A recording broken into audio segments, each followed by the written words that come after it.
Hello, in this presentation, I'm going to expand on the General Assembly's financial report, which is included in the Unitarian Annual Report 2020.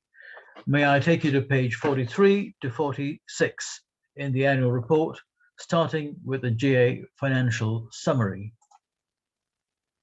And first, I'll give you an overview. 2020 was a challenging year for the General Assembly. Like many other organizations, we were affected by the COVID-19 lockdown, which had an impact on our activities and on our finances.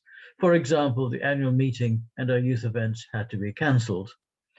Our income streams were not particularly vulnerable to the lockdown, as more than 90% of it came from legacies, grants from Unitarian bodies, and quota income.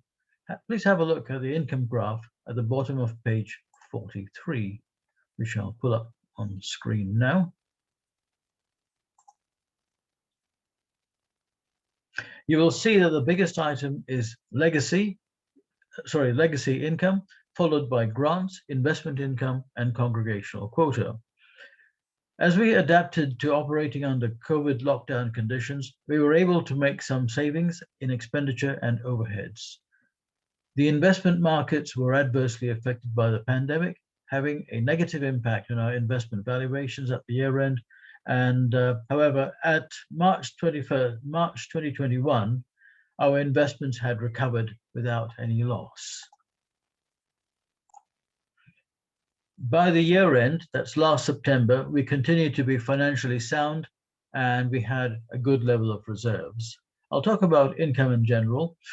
The General Assembly generated total income for the year of £1,023,833, an increase of just under £274,000 on the previous year. You will see this total two-thirds down on that report. We received an unexpected legacy of $400,000, estimated at $400,000 at the year end. Plus, we had, in addition to that, a number of other smaller legacies totaling over $59,000. We continue to be supported by the Essex Hall Trust and the British and Foreign Unitarian Association, providing fees and grant income amounting to over £258,000. There was no significant change in congregational quota payments received compared to the previous year, and this was despite the offer made by the GA to congregations whose own income may have been affected by the lockdown to reduce or take a quota payment holiday. We are grateful for their continued support in this difficult time. The Essex Hall Trust grant, gifted accommodation and management fees charged to the Trust amounted to £226,000. The gift in kind of free office space included in the sum is valued at £111,000. The BNFUA grant was just over £32,000. The GA is also grateful to the Essex Hall Trust for providing an interest-free loan early in the pandemic when it was clear that the GA would be affected by the fall in investment valuations. This enabled us to avoid bearing a real loss from a planned drawdown from investments.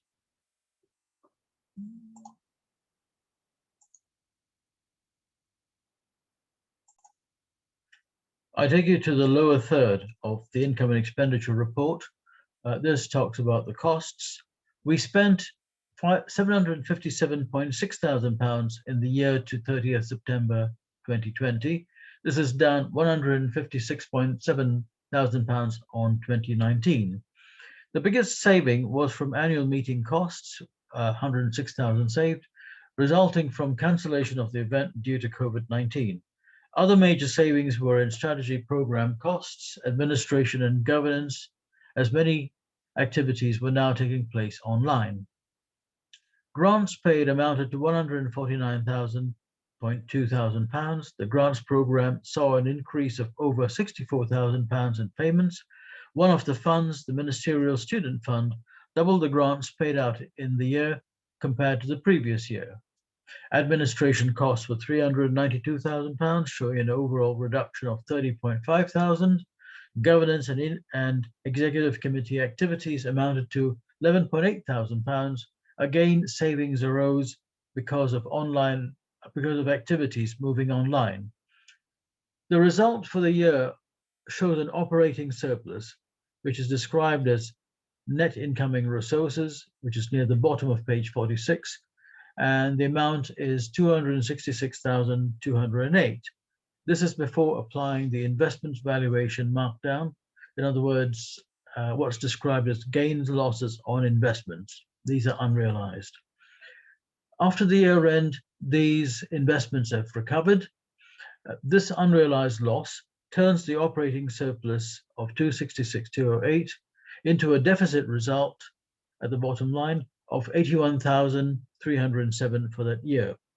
It should be remembered that these are calculated figures, and the losses will not take place if we are not required to sell the investments, which we are not required to at this time. Our reserves at the end of the year are a healthy £6.3 million, of which 46% or 2.9 million are unrestricted or free reserves. I end by saying that the General Assembly remains financially sound. Trustees and management maintain a deep involvement in the financial management of the General Assembly. Stability and sustainability of the GA's finances remain behind its financial management and direction. Thank you.